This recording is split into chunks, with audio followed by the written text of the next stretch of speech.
Good afternoon, everybody. My name is Phil McCrae. I work as an executive staff officer and associate coordinator of research with the Alberta Teachers Association. I'm also an adjunct professor in the Faculty of Education at the U of A and used to work out of the Dean's office as the director of the Alberta Initiative for School Improvement. So I'm really happy to see so many of my friends and former colleagues and current colleagues.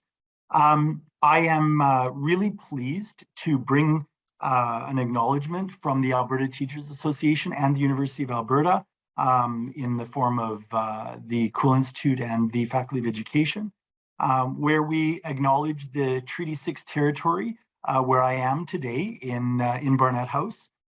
This is the ancestral territory of the Cree, Dene, Blackfoot, Saulteaux, Nakota Sioux, as well as the Métis. I spent several years actually working with the Blackfoot, the Kainai Nation, as a teacher down in southern Alberta, and it is among my most favorite memories as a teacher in school systems. We acknowledge the many First Nations, Métis, and Inuit people whose footsteps have marked these lands for generations, including the many places that you're all joining from in this Zoom call.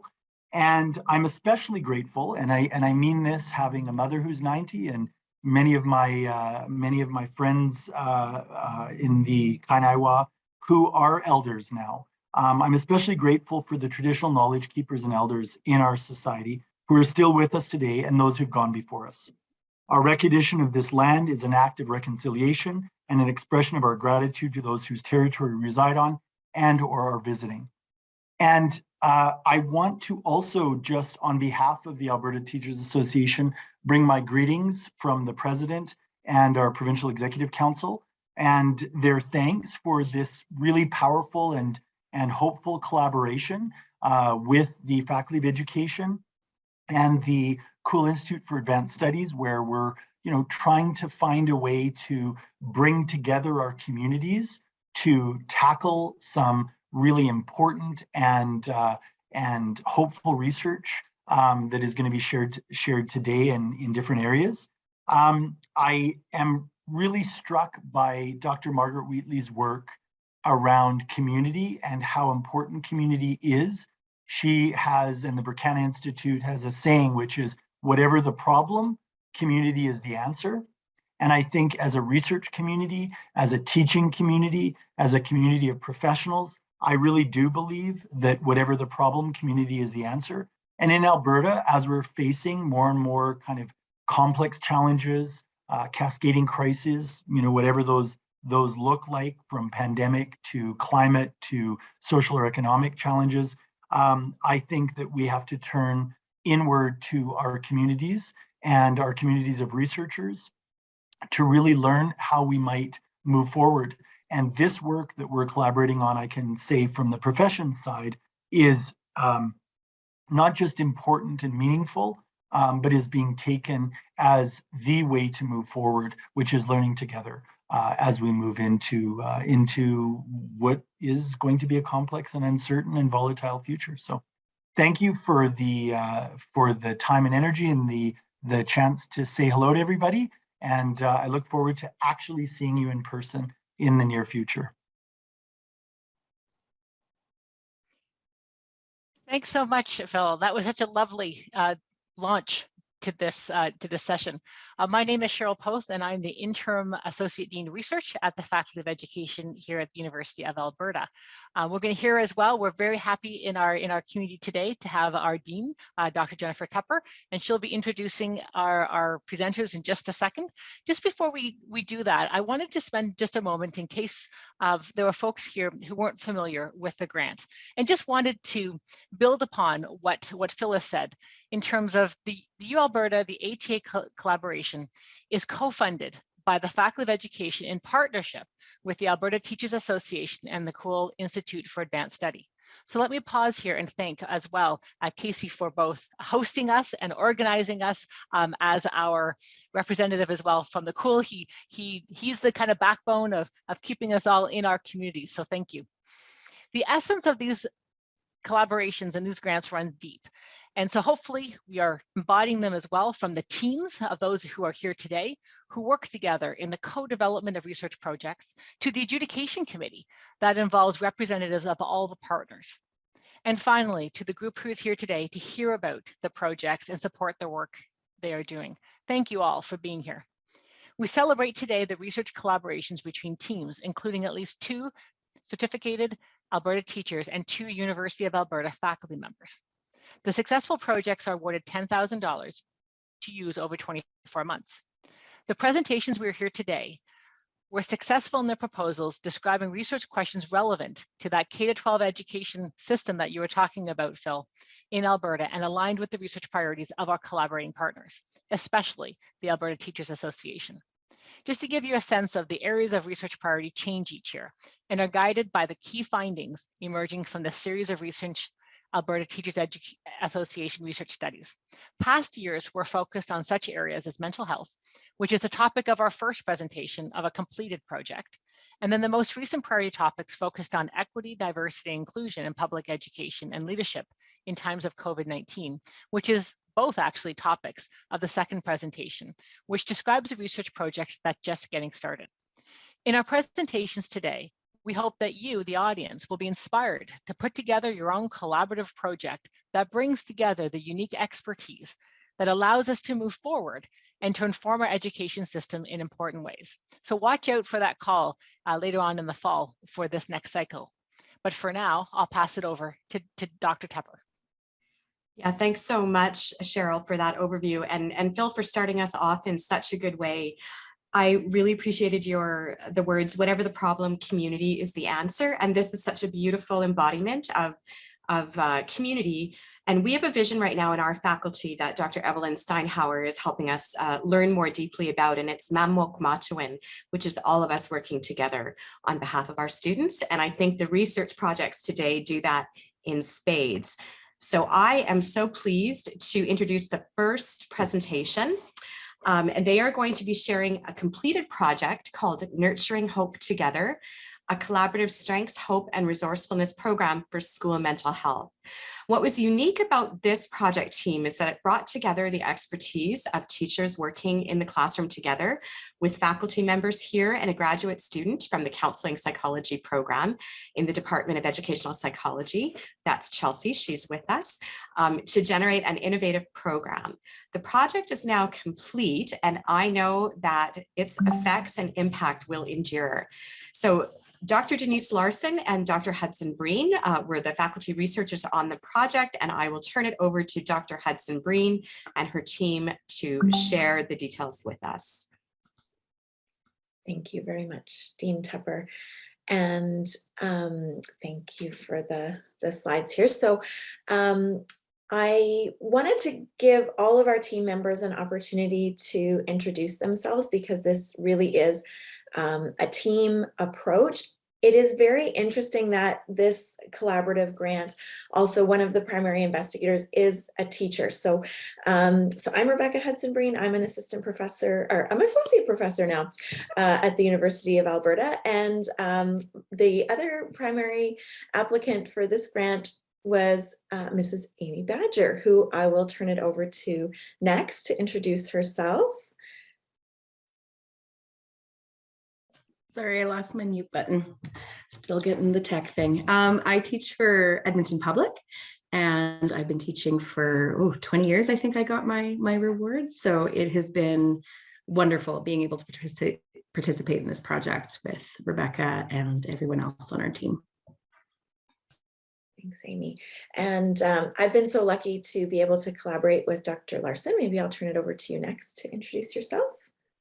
Sure, thank you very much, Dr. Hudson Breen. Yeah, I'm Denise. I'm a professor in the Faculty of Education, Department of Educational Psychology, and former elementary school teacher and counseling psychologist. Thank you. Looking forward to sharing our work with you. And so Chelsea has been our fearless research coordinator. And so I'll turn it over to you, Chelsea, and then to our other teacher collaborator that's here with us this evening. Thanks, Rebecca, and thanks everyone. I'm absolutely delighted to be here. I'm a doctoral student in the counseling psychology program here at the University of Alberta. I am a student of Denise's, but I also feel like a student of Dr. Hudson Breen's as well. I feel like in this project, I've had the great pleasure of being shared in that wonderful way. And I'm just absolutely, like I said, delighted to be here to chat about this project this afternoon. And Natalie, I'll turn it over to you. Hi, I'm Natalie Kuhn, and I teach at Holy Child School for Edmonton Catholic Schools. And I'm so excited to be here to share a little bit about my experience with the project. And while I was part of the project last year, I was teaching French immersion to some grade 2 students online. Thank you. So maybe I'll ask for the next slide and I'll just give you an overview of where we're going. I won't talk too much because the most exciting part of our discussion this evening will be to hear from our teacher researchers. But we will just touch on how our project addressed the research objectives laid out in that initial call for proposals, and how we adapted from that initial project proposal, given the challenges that we have all experienced over the course of the pandemic, et cetera. It's interesting because as we were preparing for this evening, we were thinking back to the fall of 2019 when we visited Amy in her classroom. She very generously invited us into her classroom to see how she was working with Hope with her current students. And we started to talk about this idea of a collaborative project, learning from an experienced teacher who'd been working with Hope for many years. And of course, we all know what happened by the time it came to move forward with the proposal. Much had changed in terms of the pandemic. We were no longer able to visit Mrs. Badger in her classroom, but that classroom also moved online. And so there was new ways for us to collaborate as a team. And our approach to the research really shifted with that as well, to really a true participatory action research model, which I'll share about in just a moment. We will share about the findings specifically to mental health this evening, and some of the innovative knowledge mobilization that came out of that participatory action research process. But most importantly, we'll hear from Amy and Natalie about their experiences as teachers. And maybe I will share. So the SHARP project, the Strength, Hope, and Resourcefulness program for school mental health, builds on an existing program of hope and strengths oriented activities from counseling. So there's a long history of hope research here at the University of Alberta. And so we were lucky to tap into that, as well as Mrs. Badger's own long experience of working with Hope in her classroom, which she will tell you about. But in terms of the mental health and well-being objectives, we were really looking to adapt the knowledge, that existing knowledge, from the SHARP program, from Hope Studies, as well as the ways that Mrs. Badger was working with Hope in her grade 6 classroom, and integrate it directly into the curriculum. And so that's how these other objectives were really integral with the mental health and well-being as well. So we know that Hope strengthens well-being in many ways, and also is something that can be seamlessly integrated into the curriculum to help address a variety of curriculum outcomes, as well as the needs of diverse learners and complex situations in the classrooms. And maybe I'll just ask for the next slide, please. So as I mentioned, we did work from a participatory action research framework, and that was particularly important given the challenges of the pandemic. In the PAR model, teachers are co-researchers. The university research team members really act as consultants and co-researchers with teachers. As we were adapting research knowledge from Hope Studies Central with what teachers are doing in their classrooms. Teachers are the experts on the curriculum, and they were amazingly creative in working alongside us in infusing hope concepts into the curriculum to address mental health and well-being, as well as those curriculum outcomes that need to be reported on the report cards, for example. And it really was an active and ongoing process. We had an ongoing community of practice where we moved through that ongoing cycle of participatory action research, where we were observing what was happening, adapting to the changes, reflecting on an ongoing basis about what we were learning in the classroom, and taking action. And engaging in that ongoing process of evaluating, modifying, observing again, reflecting again as a team. And this is one of the examples of an integrated knowledge mobilization outcome from the project, this infographic that you see on the slide here, that was really a collaborative process with teachers and university researchers together. So that you'll be able to find through our website, which we'll share the link for. That was another way that we worked together to respond to the challenges and make the research more accessible as we were, kind of thrust into working online in new ways. So I will turn it over now to Dr. Larson to talk a bit more about our findings. Sure, thanks very much, Rebecca. I'm just going to move your picture so I can see the slides.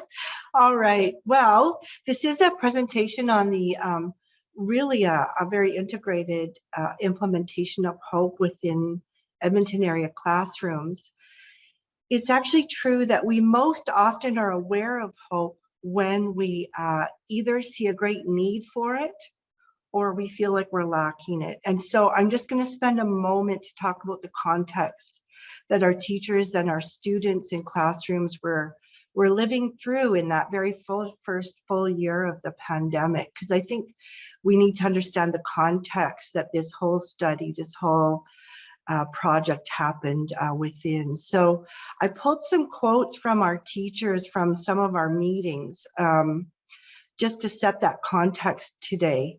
So according to the teachers involved in our project, their own mental health was deeply intertwined with the experience of practicing during the pandemic. And some of the things they had to tell us were that they knew there was a lot going on for their students, and that the teachers themselves, of course, had a lot of stuff going on too when we reflect back to the fall of 2021.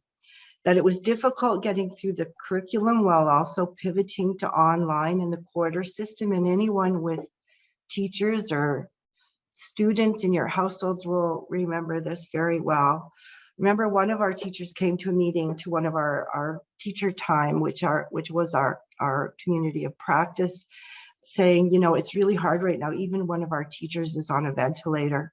So it's easy to catastrophize and to tell yourself that things are not going well, that it's hard to hold on to hope as a professional when you're not getting the results you're used to. And one of them used some of the language we've written about and said, my hope is other-oriented hope. It's threatened when I'm not seeing the results in my students that I'm used to seeing.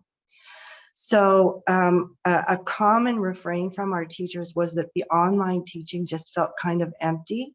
They were used to being with their students, to having those relationships, to having that community you were talking about, Phil. And they said, I don't think I realized how much of my teaching relies on the nonverbal feedback that I'm used to getting. And frankly, the teachers felt like they really started to doubt themselves in this context at times. So if you don't mind advancing the slide, thank you very much, Chelsea. So we haven't had a chance to describe everything we've done as a part of this project, but I thought what I would do is outline some of the main supporting features for teacher mental health in this project. Teachers repeatedly told us that the community of practice that we developed collaboratively together and called Teacher Time was a key source of support.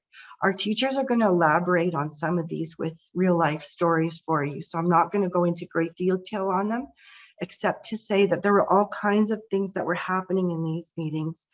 The teachers brought the agenda every week. They decided what we needed to talk about when we got together.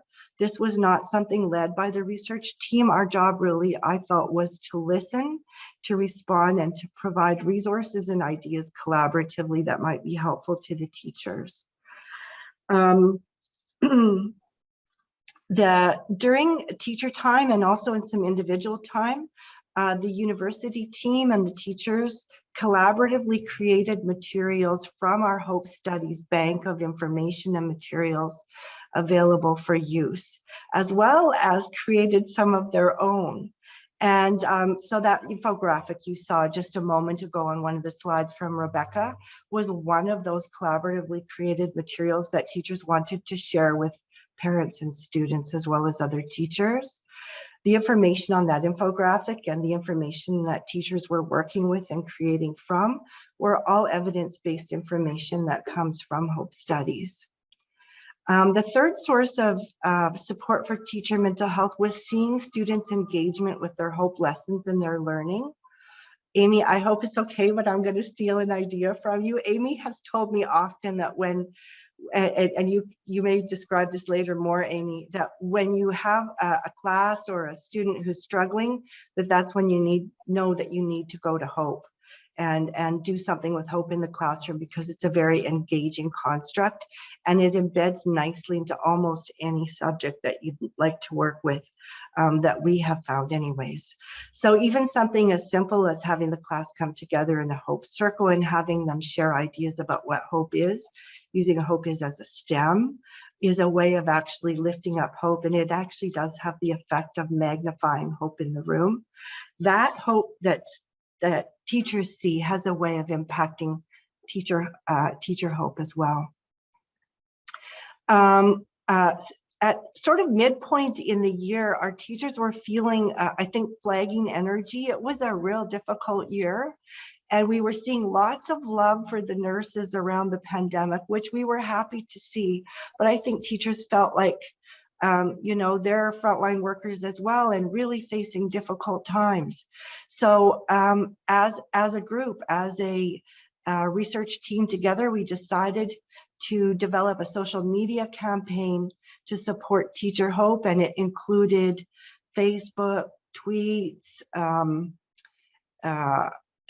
media campaigns, speaking to media, overlays on Facebook and so forth, to really try to highlight and lift up teachers' work during the pandemic. And so we were really pleased to be able to do that with teachers, and kind of a novel thing for us to be doing in a research project, but very much to help sponsor teacher mental health. In addition, during our conversations during teacher time, we brought forward many of the Hope Studies interventions, as I mentioned. One that we've often used in therapy that we gave a try, and I really appreciate teachers' willingness to try out some of these interventions themselves, was to ask themselves about a time when something turned out better than they thought. With this lack of feedback by students, given the online format, teachers were sometimes prone to filling in the blanks about what was happening, with some negative assessments about what was happening with their teaching. And I said, can you think of a time when you thought something was going poorly with a student and you turned out later that it was going much better than you thought? And I believe I shared one of my own stories like that, because I'm prone to this this kind of assessment myself, and it proved to be quite helpful to many teachers. And so we had conversations about how to use that and how to frame and fill in the blanks and think about our work in more hopeful ways. The sixth way that teachers found support for their mental health was actually through the professional development and learning that came about as a result of participating in this activity and just being part of this study. And from there, I mean, teachers are creative, they're energetic, and they took this all kinds of places. We talk about knowledge mobilization, and that's really just taking this research and new learning out into new places through workshops that teachers were giving. Amy gave workshops, podcasts that were happening, the website that we developed, and most recently, both Natalie and Amy, who are with us today, brought Hope School to U School at the University of Alberta campus. And then finally, through practical support from the U team. And so on not many occasions, but on a couple of occasions, the university team were invited into the classroom to actually deliver a lesson. And the one I'll specifically point to, that Rebecca Hudson-Breen and our research assistants brought to a high school classroom to specifically focus on hope and career. And the teacher was absolutely thrilled to have them there, saying that it really gave a boost to the classroom. And it actually gave a real boost to the teacher too, because she no longer felt like she was alone in that classroom in the midst of a pandemic.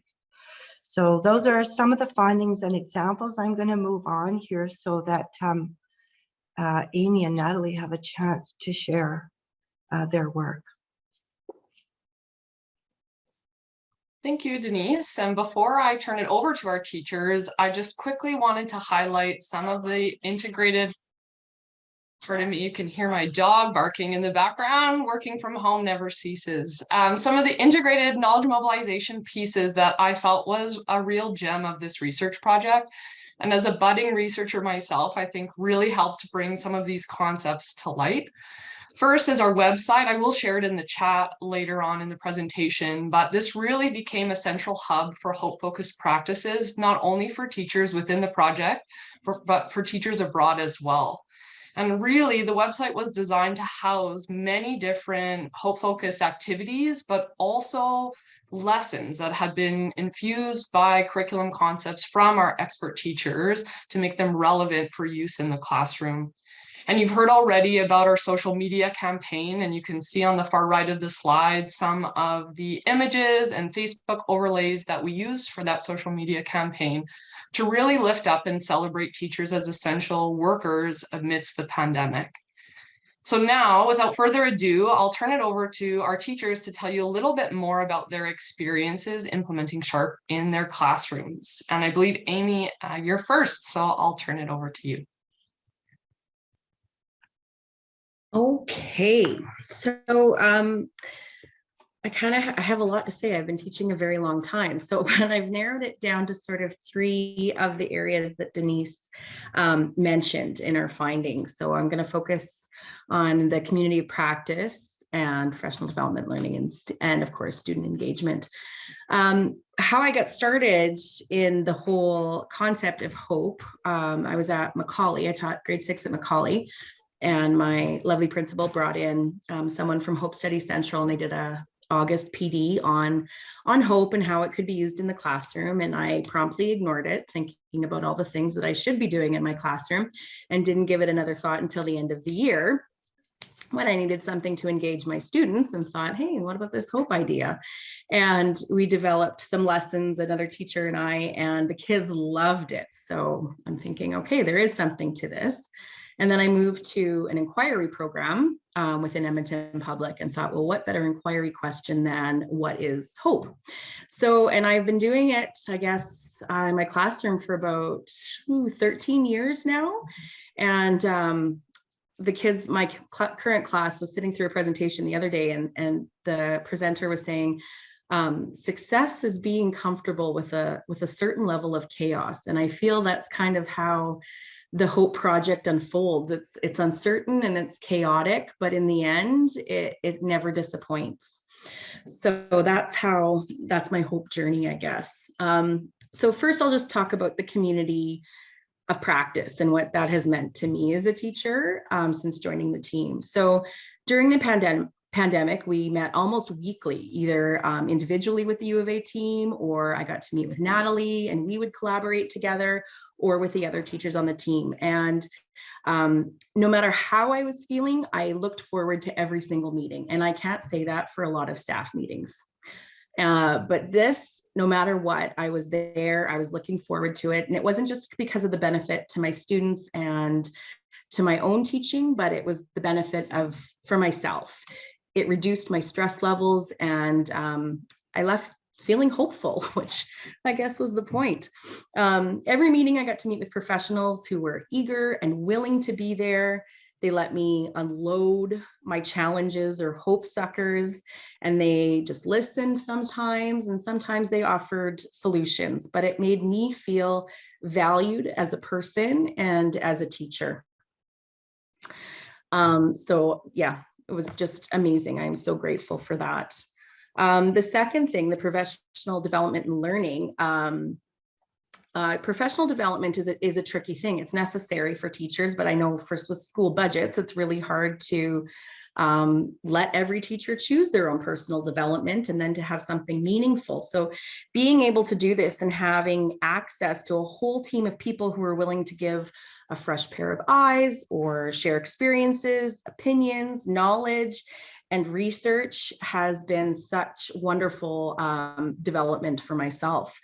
Using hope-focused practices in my classroom has allowed me to develop resources that have been shared with others, and then to get their feedback or how they've tweaked it has been fantastic. It's deepened my own understanding of social emotional learning or universal design for learning, inquiry, differentiation.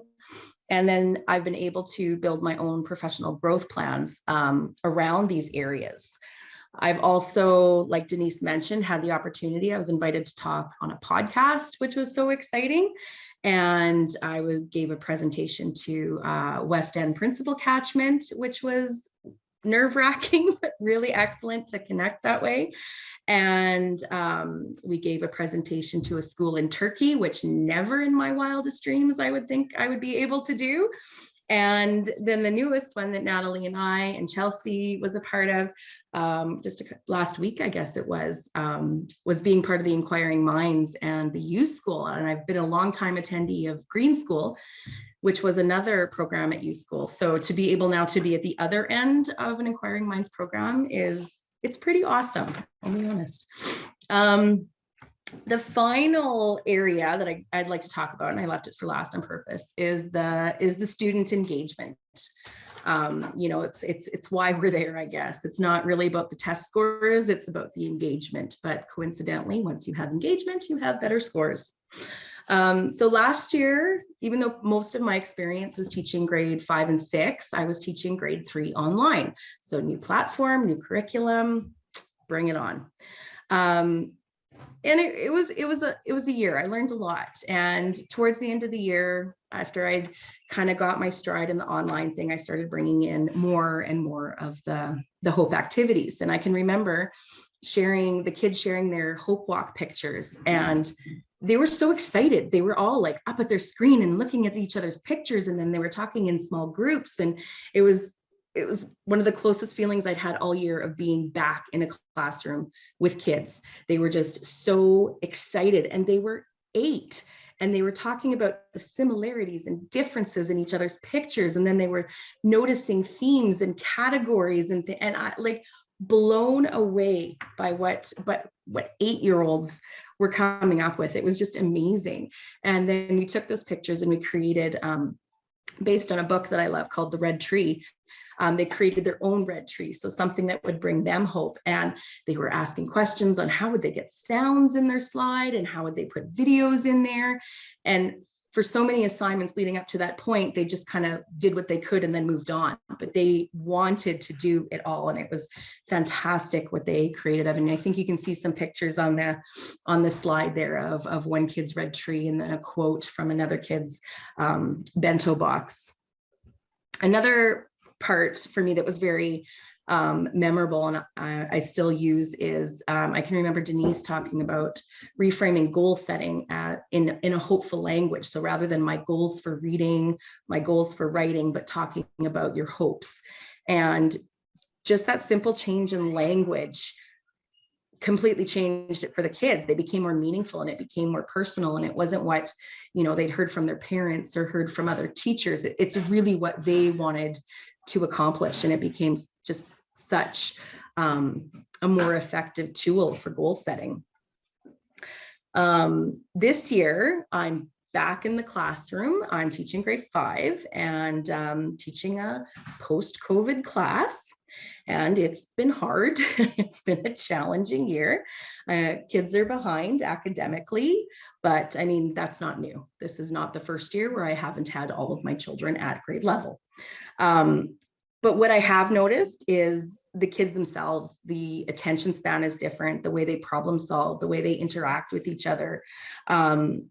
These are the areas that I noticed that they're really behind in. And I think for me, that's what's causing the most amount of problems, not their reading, not their writing. It's those soft skills that we call. Also, I noticed the levels of anxiety in the kids. You know, for 2 years, since they were in grade 3, they've been told to stay away from people and everything. And then all of a sudden in September, it's like, hello, you're going to be with a cohort of 30 of your closest friends that you don't spend time with in a small space or a designated area. And you just see it, the looks on their faces, they're nervous, they're scared, you know, it's hard. And then all of a sudden we're like, okay, 600 of you are going to have recess together. Yay, COVID's gone. And these kids are struggling with it. And, you know, then there's the schedule, everything, right? Schedule changes, online, offline, all of it. But for this year, where I've seen, I guess, the biggest level of excitement, the first time I really saw the kids just pumped to be there was when we were doing our Hope Walk, and we were in the nature space behind our school, and the kids had cameras and they were taking pictures of things that they thought were hopeful, and every single kid was involved in taking pictures, and they were sharing with what they got, and they were showing me, and they were like, oh, I've got way more than 10 pictures, Miss Badger, look at these. And then they were showing each other, and then they were talking about, oh, that's such a good picture of a branch, and oh, look how this park bench is hopeful. And they were having these conversations with each other, and it was just wonderful to sit and listen. And it's, you know, it's those moments that you remember, this is why we do what we do, and those are the things that keep us going. One day, just a couple of weeks ago, I had a really bad day with the kids. Just, you know, one of those days. And if you've been in a classroom, you know what I'm talking about. And we tried community circle to solve the problem. We talked. I shared how I was feeling. I let others share how they were feeling. We had some quiet time so they could write and reflect, and just nothing was clicking. And I left that day feeling I was upset. I was deflated, and I was driving home thinking, okay, we're going back to rows. We're getting rid of group work. No more centers. They're gonna appreciate how good they had it. And got home, and then that night I was marking one student's hope video, and I'd given her some feedback and marked it, and she'd gone and fixed it and asked if I would look at it again. So lo and behold, one of the quotes in her video was, love me when I least deserve it, because it's when I deserve it the most. So of course that got me, and I was thinking, and just reflected, just kind of stopped and think, okay, I could go the one way of getting rid of everything, or, you know, I could practice what I preach to my kids and what I preach to my colleagues when they come to me and they're struggling with a class or themselves. And just went in the next day and, you know, talked to them for a little bit about how I was feeling and that I wanted to keep going. And we did, and they did, and I haven't regretted it at all. So, you know, it's nice to just have those opportunities and have it work. And then we've just finished our Hope essays, and Chelsea got to come in for that and hear the kids come up with their project ideas. And they still, every year, they think it's the absolute coolest thing that whatever idea they create, there's a possibility we'll be carrying it out. And the class that I have, just, it's a struggle to get them to do their work and things like that. And every kid finished their essay in a week.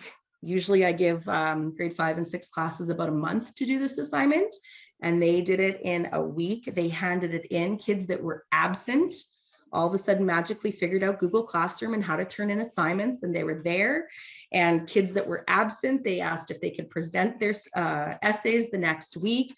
They were just so excited. And then when I shared the projects that were picked, the one kid just jumped up. He was like, yes. And then all the kids cheered for him, and they were so excited.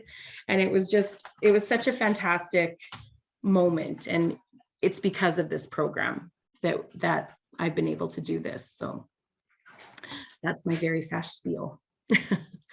I'll turn it over to Natalie. Hi, so I'm Natalie Kuhn again, and I'm a teacher at Holy Child School.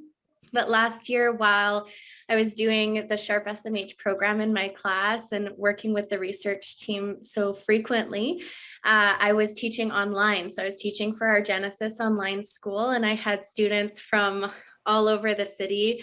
And it was a very peculiar time for all of us, right? They were going through, I had students go through moves because now we're not working at mom and dad aren't working at the same place. I had students struggling with tech. I had all kinds of things in the classroom. And of course, on top of everything is everybody is living through a pandemic. So I think all of our takeaways from this project can be seen in that context, but also in the context of, in a typical year, how could all of these findings be used to support mental health as well? So I think that the work was really important, even though our context is constantly changing. So Amy talked a lot about seeing student engagement, and I'll start with that. You finished with it, but I'll start with it. And seeing students engage in hope lessons was one of the most hopeful things in my year. And it brought me a lot of joy and happiness and reminded me of my teacher impact. So I was reminded of how special that time that we have together really is. And, you know, when it would have been so easy to just think about it as getting through the day and getting to the end of the day, bringing hope into lessons when you're feeling tired and burnt out was one of the ways that, you know, I kind of coped with teaching during a pandemic and, you know, struggling with your own mental health during a pandemic, because you get that hope kick from the students. And so I just have a few quotes here. Hope is, so we did similes to tie things into English language arts. So we have at the top, hope is like air because you might not always see it, but you know it. And that's one quote that was written by a grade 2 student and articulated so well for a student who was 6 or 7 years old at the time. And that's something that I think was just so profound about the work with students, was that even though these children were very young and I was teaching them in English and in French, they were able to articulate very complex ideas about hope. The next one was hope is like clouds because sometimes it is dark, but after the rain, you see blue skies and a rainbow. And so students were really able to see that, you know, right now we're living through something difficult, but there's hope at the end of the tunnel. There's that light at the end of the tunnel. And, you know, we're all kind of working through it together.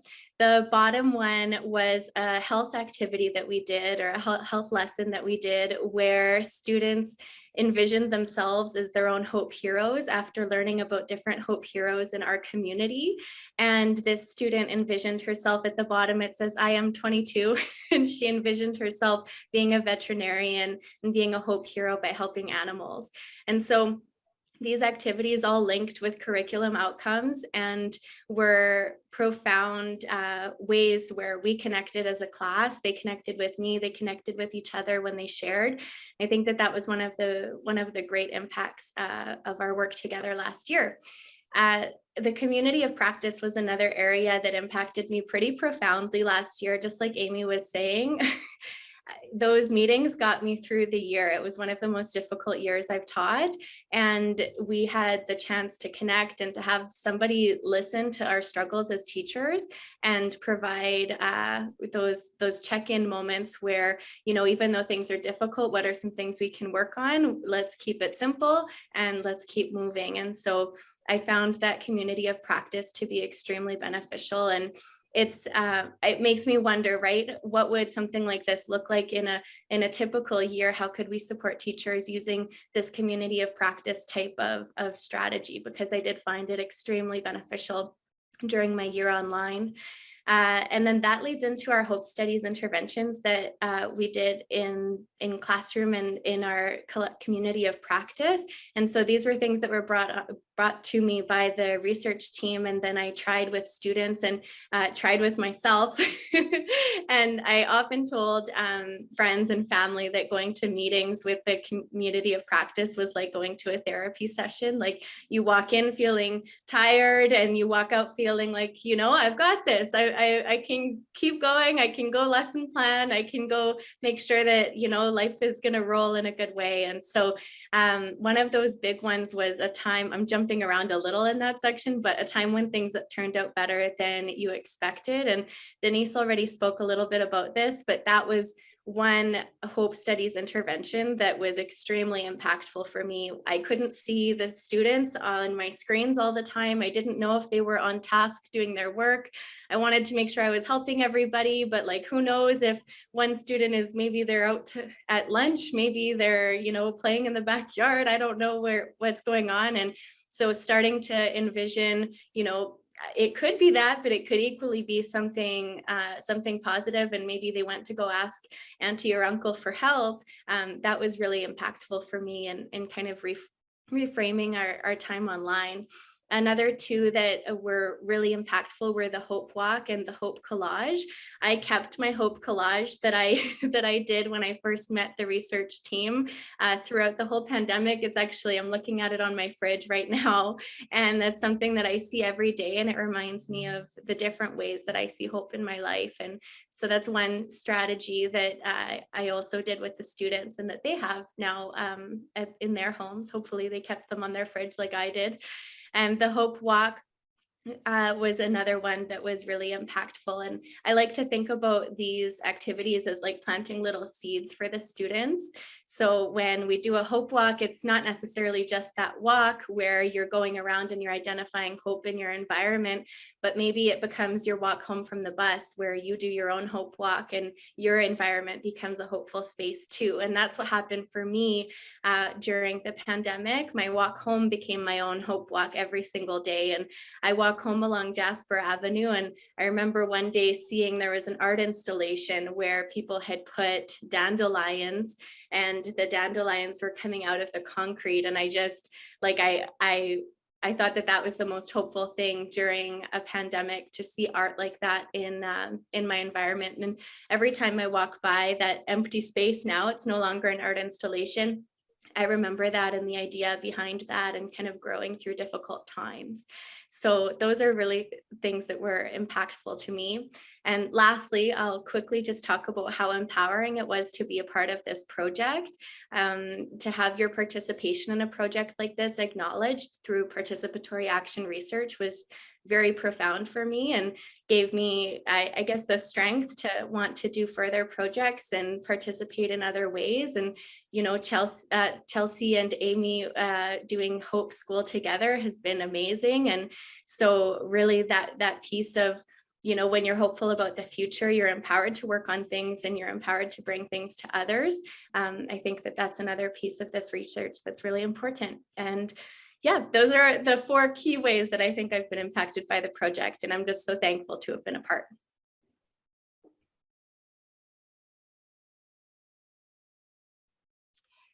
So I'm just watching the time. I think that Natalie and Amy, thank you so much for your exquisite and beautiful descriptions of your experiences with the project, specifically around mental health. I'm not going to read the quote. I'm just going to step away here and make sure we leave some time for our second presenters.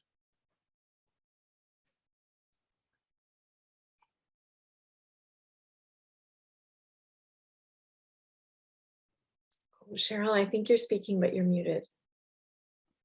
Thank you. Thank you. My apologies. That's the problem with having a different headset that does it. I was just saying to myself, obviously, thank you so much for bringing us to this very lovely place. All of you as a research team. You were all part of the research team. I wanted to make sure that I had pointed that out.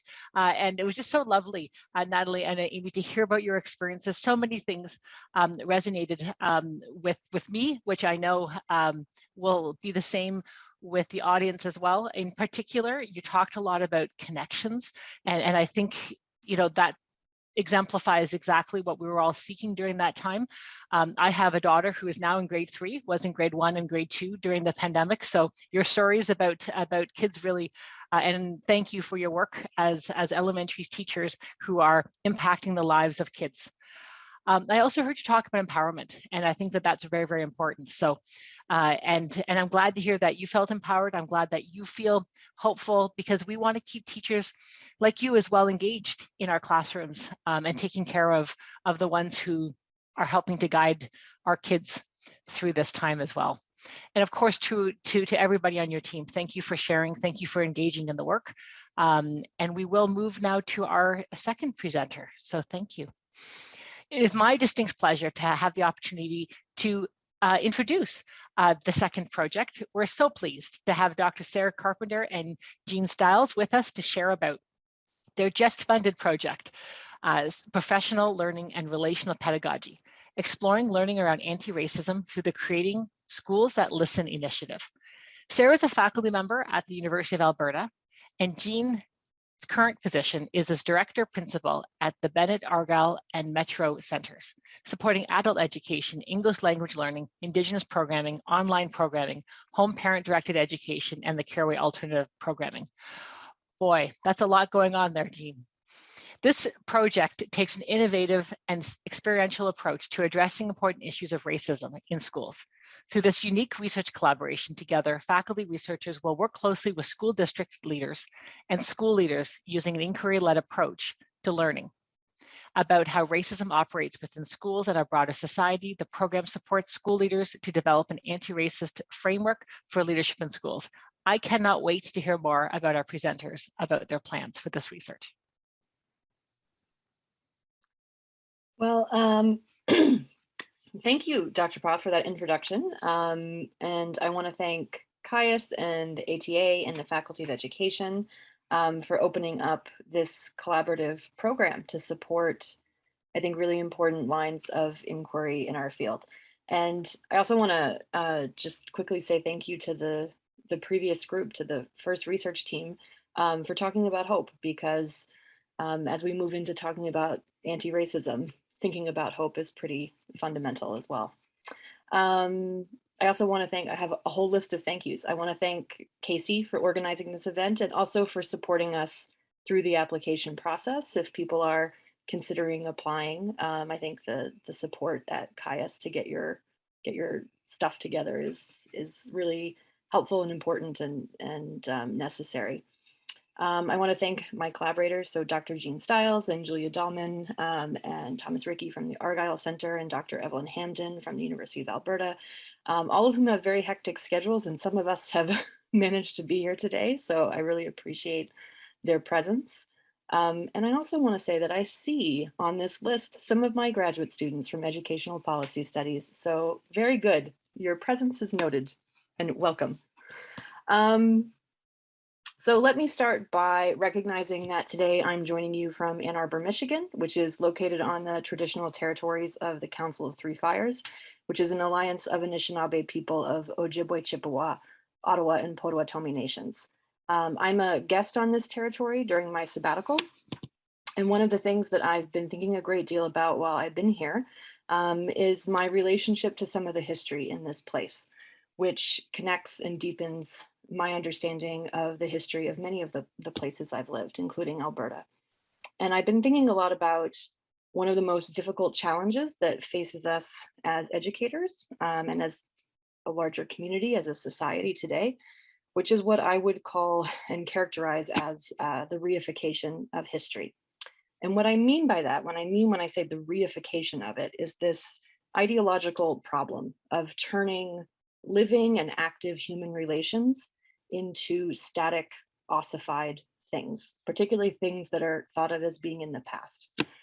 This is, I think, a really important teaching from Faith Spotted Eagle, who is an elder in the Yankton Sioux Nation. And in her discussion of the resistance at Standing Rock, she talked quite a bit of the necessity for us to not reify colonialism, and she used those terms. And what she meant by that is that we need to come to an understanding of not only our history, but how that history is our present and constitutes the active contemporary relations that make our lives. She talks a lot about how we have to work to understand the ways in which colonialism, including all that it makes seem natural and normal, part of our thinking, our acting, and our being. And that struggle to learn in that way I think is part of the larger struggle against racism. The process of learning about racism and learning to fight against it is so difficult, in part because everything we think we know about ourselves, our communities, our families, our societies, it's wrapped up in that question. I was thinking the other day that I went to my first quote unquote anti-racism training when I was 18 years old. And over the last 25 years, I have seen how a commitment to anti-racism demands profoundly complex forms of teaching and learning. And I'm emphasizing the learning process here as opposed to other aspects of anti-racist struggle, of which there are many, because I think as a scholar and practitioner of critical forms of education, I really believe that any kind of social change has a pedagogical dimension to it. And as educators, as people who are thinking about pedagogical processes in society, we have a responsibility to contribute to those conversations. And so I think you can see in the public sphere a great deal of debate about some of the tactics and strategies of anti-racist social movement mobilization. But I really think that a debate about the pedagogical dimension of learning anti-racism is equally important. It's not, however, a conversation that we have frequently or easily. Most of the discussion that we have around anti-racism in education, it's confined to defending the need to do the work at all, which is a very sad and I think toxic reality. And so that provides us with less space and opportunity to talk about how we actually go about doing it. And so that's one of the things that this collaborative initiative and this program has opened up an opportunity to do, which is to really think about how do we do this work. There are extensive debates to be had about how to facilitate this kind of learning, I think, for every age of learner and at every age or every level of education. The literature has really been building, I think, particularly over the last 20 years, and you can see that people are really thinking through a great deal of complexity in both theoretical and philosophical positions on teaching and learning, both about anti-racism and about teaching in general, but also in the empirical work that's been done, you can see some of that complexity. But there is within that literature a consensus that the work of teaching and learning about race and racism is difficult and slow, that resistance to it is very high, it's very creative in its manifestation, and it's very complicated. And that institutions rarely support this kind of work in a fulsome way that goes beyond box checking or performance, or I would say meeting kind of bare minimums that are required to comply with some distant policy mandate.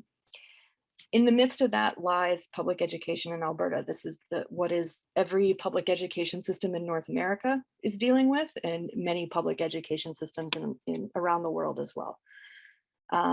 We are lucky to have in Alberta educators who are trying to take up and act upon their responsibility to address racism in schooling. And there are a lot of threads to that struggle. But one of those threads is the avenue of school leadership. I began working with the educators at the Argyle Center a few years ago on a different project, which is an experiential course on alternative education that's offered through the Faculty of Education. But it was through that work and through that collaboration that I was invited into another conversation about professional learning and school leadership. And that's because of my own background in critical adult education. So we're just beginning this work. As Dr. Poth noted, it was just funded and it's not slated to begin until this summer after I finish my sabbatical, because we have to get some things off the plate before we put more on. But I think in this program, we have the opportunity to talk about the kinds of complexity that emerge when school leaders start to talk about racism in schools, and that's what we're working together to understand. So I'm going to pass it over to Dr. Stiles to tell you a little bit more about the work that she's been doing, and then I'll share a bit more about our research questions and our approach. Well, thanks, Tara. That really sets us up nicely. And I wanted to thank the previous presentation as well. What a beautiful project. I certainly hope you're going to share it widely. It gives me great joy to know that that work's going on. And I can think of every student with a camera being successful, thinking about how they would take a photo, and the branch really will stick with me for a long time. So I really appreciate that work, and being a provider of online and supporting online teachers for quite a few years now, I do have lots and lots of stories that I could add into that space. And I really just applaud you for that work. I think, you know, as you mentioned, all of you, the pandemic really actually provided us with a number of opportunities. And I'm someone that believes that, you know, never let a good crisis go to waste. And if there's not one, create one. I think we didn't have to do it in this case. We were extremely lucky in the sense that both the pandemic and some of the societal tensions that were rising throughout that pandemic in the areas of anti-racism really brought to the forefront for school leaders really an acknowledgement that they were out of their league. And that is a very difficult, vulnerable space for many school leaders to admit and act on. And so we spent a year, as Sarah mentioned, previous to this work that we've done this year, really just planting seeds and prototyping some work about what would or wouldn't work with some of our colleagues in the type of learning that we would put forward for them. And it became very apparent very quickly what was going to be very jarring and tension raising for school leaders, and what would potentially allow them to create some safety with one another, open up spaces where they could start to learn, and I will stress, unlearn many of the things that they've known throughout their careers. And in our case, we're absolutely adamant that the key to all of this is that the students can really guide us with what they need, and that they're very, very articulate in many ways about social justice and what needs to happen in their own learning environments for us to meet their needs. And so, you know, with that in mind, this project has had over 100 participants in it as the early stages of it, which are in our district is 25 high school principals and teams of their assistant principals.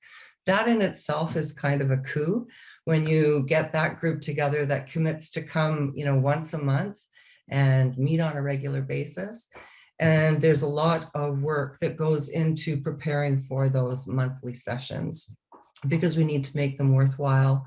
We need to make sure that there's going to be a lot of time for discussion, and we need to make sure that whoever we bring to the table has some street cred with them, can talk about school leadership, but also really, as Sarah's pointed out, understands a lot of what we need to know about adults learning, and particularly in such a sensitive topic and topics that are raised, because really a lot of times we have to really question who we are and who we've seen ourselves to be in this role as school leader. So we did, throughout this initial time, think of some of the principles that LES that we wanted to consider, being consistent, having a consistent group of consultants, having a team that comes from my admin team. And you see Julia here, who's a key to that. Julia works with us and is probably the best first person I know in the area of social justice and organization, and does amazing things across the province and beyond. She and I worked together for 10 years, and I say I couldn't do the work I do without her. So she's stuck with me for a while. But having a consistent team that will come and realize that we need to do this work in collaboration, but it needs to be very tight by the time it comes to that group of 100. And it needs to be worth their time, and they're not going to come back if it's not. And so it's very job embedded, iterative, and we see progress from the group and listen to the group. We used subcommittees to plan and do dry runs and prototype all of the sessions before we went into them. And then we had specific asks and actions that we would give for our participants to take away, customize at the school, and share with their teams. We gave them all of the materials. So any of the materials that were used in those professional learning sessions were available to them. And just when we thought they might be ready, we introduced students. And students came into our sessions for the last 5 months and have actually been active hosts to those sessions, and have really delivered a lot of what the content is. This is a real coup, because we're trying to get schools that listen and school leaders that can listen, for them to have the opportunity of students coming to the table and storytelling and talking about what they believe to be the most important things that we should discuss in the areas of the anti-racism.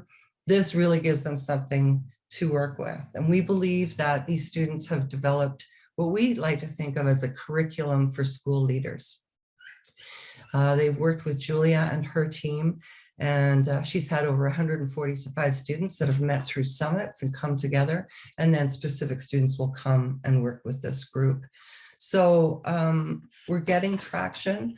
We're seeing that, you know, students are asking for agency in their schools. You talked about empowerment, you talked about engagement. They're also talking about having agency around policy decisions and what the systems look like.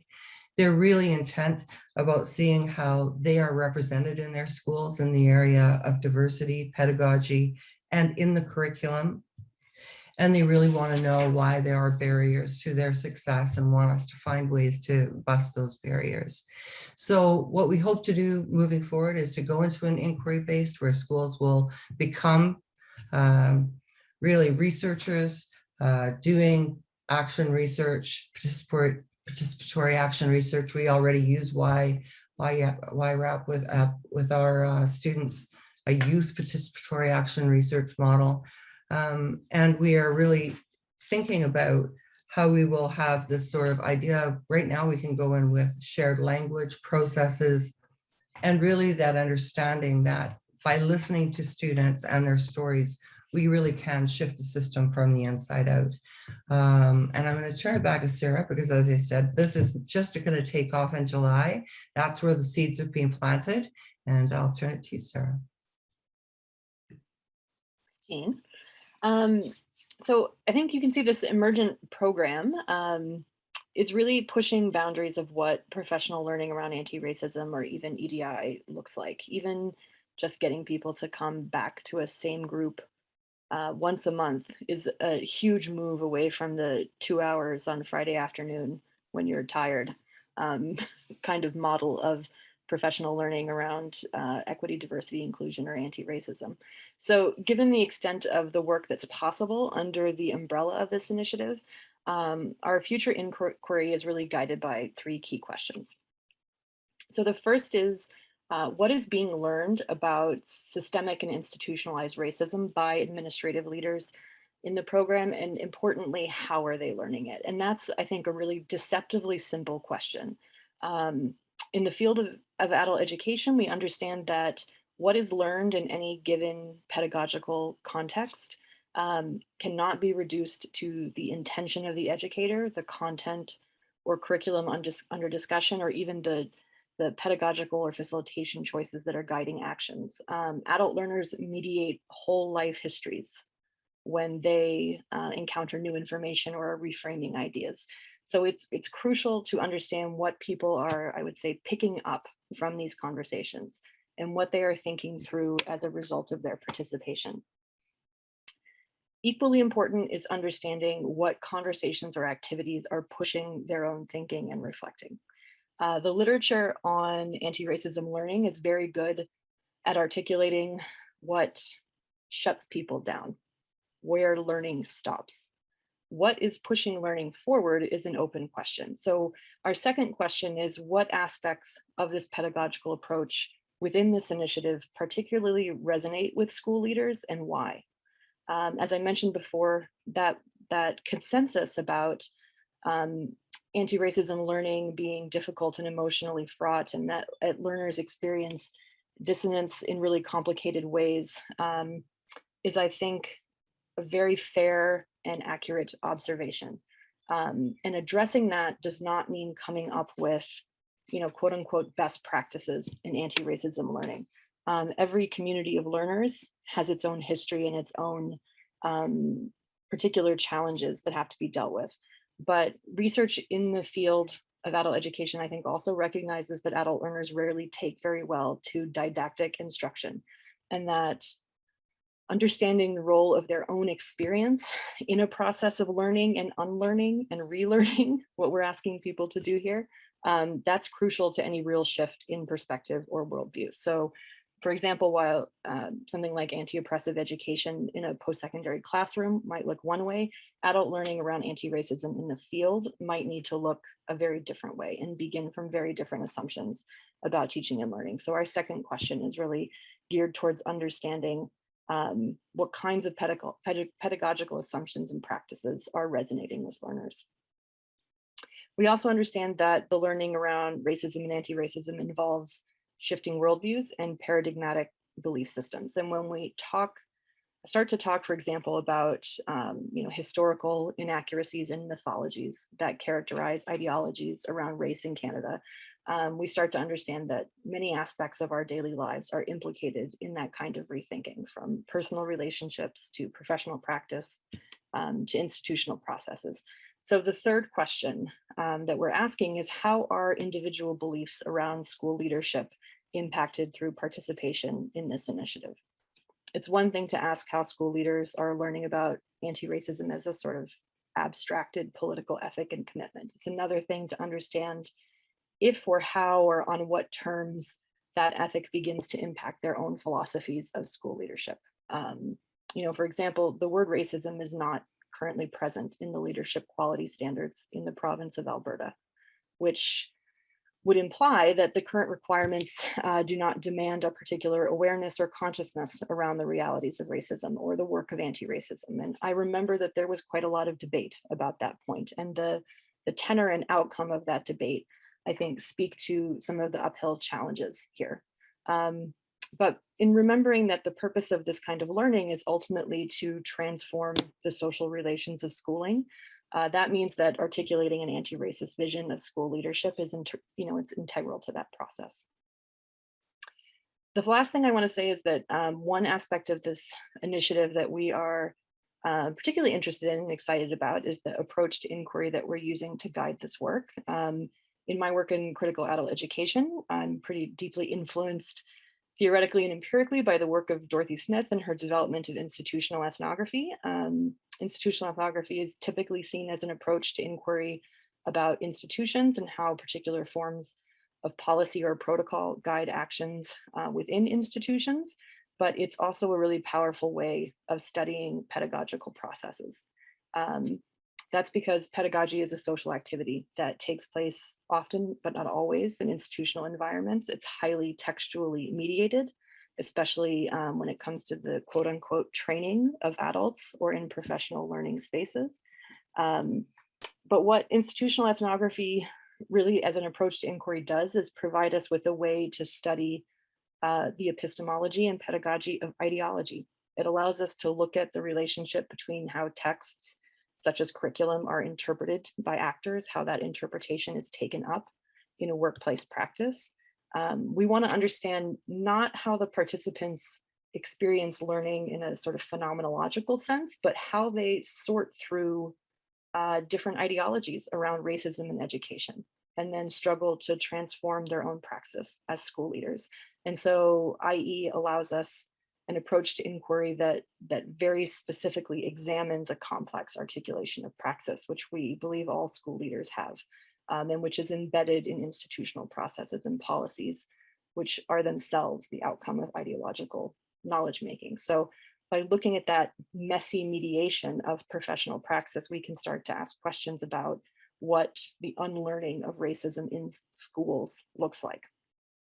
So as I said at the beginning of the presentation, the work has not yet really begun beyond our seed planting, as Jean mentioned. And we're looking forward to getting it going later in the summer. And yeah, we're interested in people's questions and conversation now. We have a few minutes left, correct, Dr. Paul? Yeah, we have a few minutes left here. Just 1 second here. So I want to thank everybody for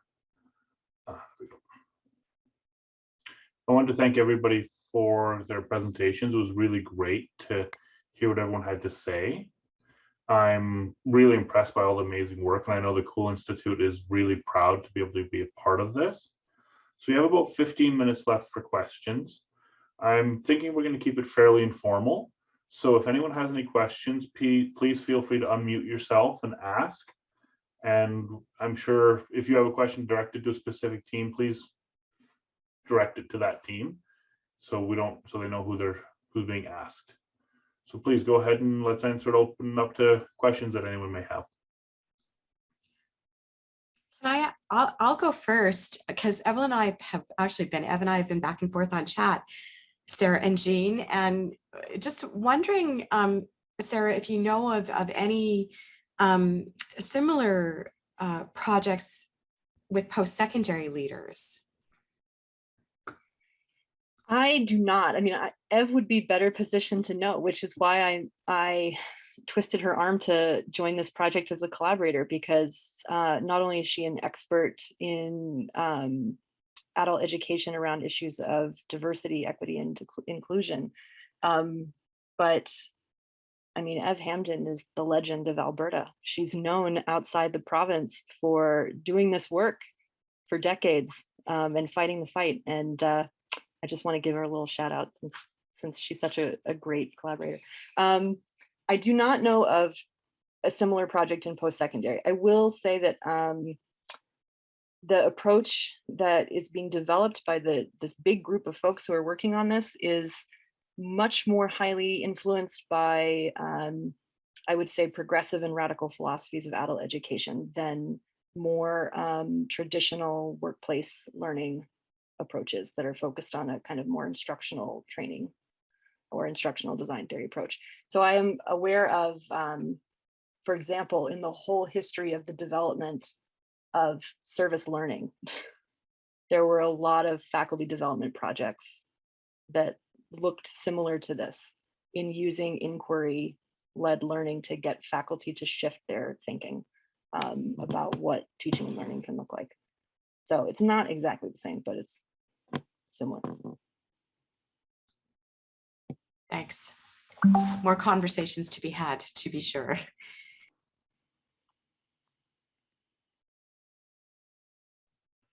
Does anyone else have any other questions for either team?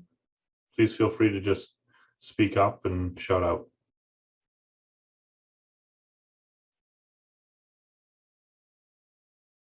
Evelyn, did you raise your hand? Oh, sorry.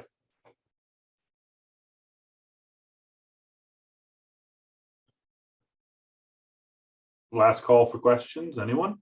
Okay, I'll go again. Like, I'm so engaged with both of the research projects, and I'm just still sort of thinking through them. But I wanted to just circle back to Denise, Rebecca, Natalie, Amy, Chelsea, because I also think there's opportunity for some of what you've done with young children in school classrooms to sort of map onto the university context as well, working with students. But yesterday, I think it was yesterday on the radio, or maybe the day before, I was listening to an interview with a young girl, grade 9 student, Sherwood Heights School, I think, and she was selected to represent Alberta at a national speech competition out of, I think, 250 students, and her topic is hope is a human right.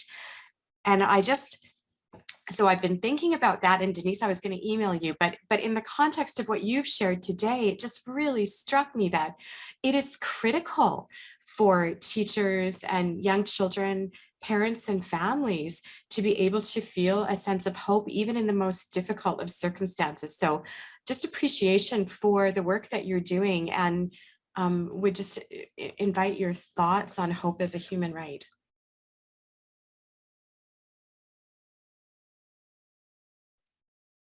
Should I take that one, Rebecca?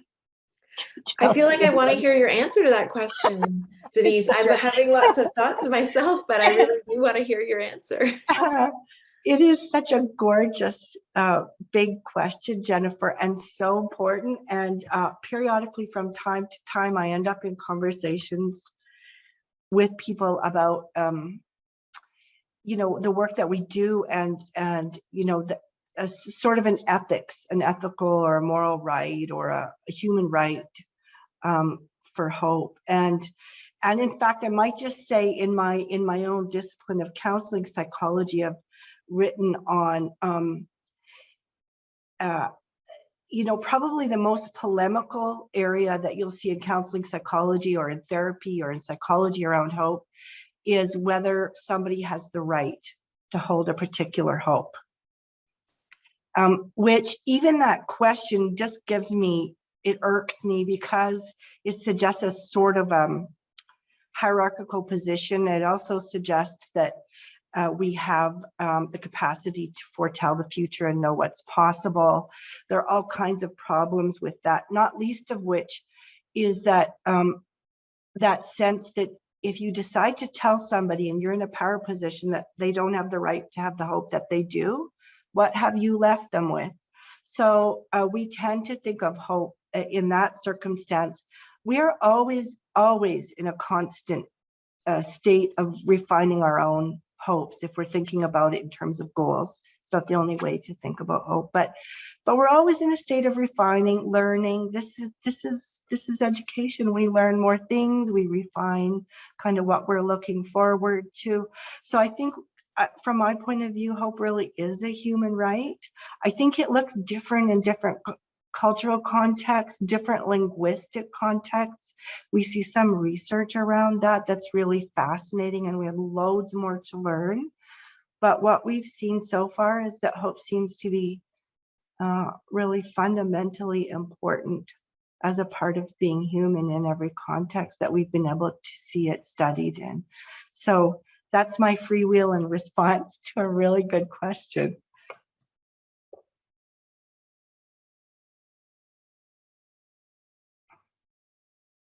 Does anyone wish to add to that?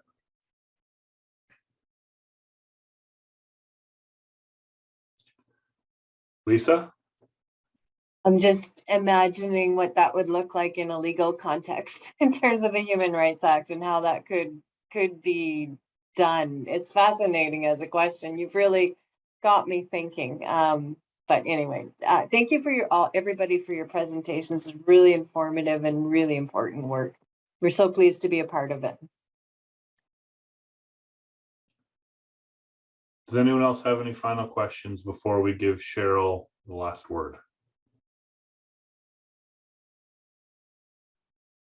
I don't have a question, but I'll just say that what I was thinking about during your the presentation for the first group is, I'm going to paraphrase it here, but a quote from Cornel West where he says that optimism is what you have when you have evidence and hope is what you have when you don't. And I think that that's a powerful thing for people to reflect upon in the moment we're in, because it feels like every day it's another piece of evidence not to have hope. But there is, his point in making that comment was there is really nothing else to have but it. And the audacious hope, right? West's, yeah. Thanks, Sarah. All right, Cheryl, the final word is yours.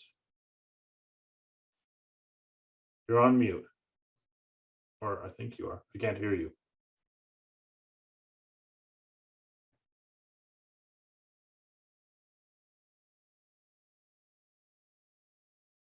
You're not on mute on my screen. Do you want to try? No, I can't hear you. Your headphones might be turned off, Cheryl. Is there a thing on them that turns them on and off?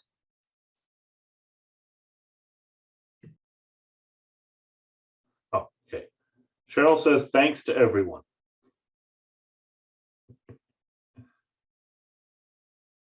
All right, no worries. Thanks, Cheryl. Okay. Thank you all very much for coming. This has been a wonderful experience. We look forward to being able to do more sessions like this and more celebrations of these types of grants. So please stay tuned. And if you know of anyone who's looking to apply for these grants, keep your ear to the ground. It'll be coming out in the KIAS newsletter and through the Faculty of Education and the ATA sometime in the fall. So you can apply and you can join one of these projects. All right, I will wish you all a good night, and it's Wednesday, so a very short rest of your week. Thank you, Casey. Thanks, everyone. Thanks, Casey, Cheryl. Have a good evening. Thanks, Casey, and thanks for everybody who came. It's lovely to see you all.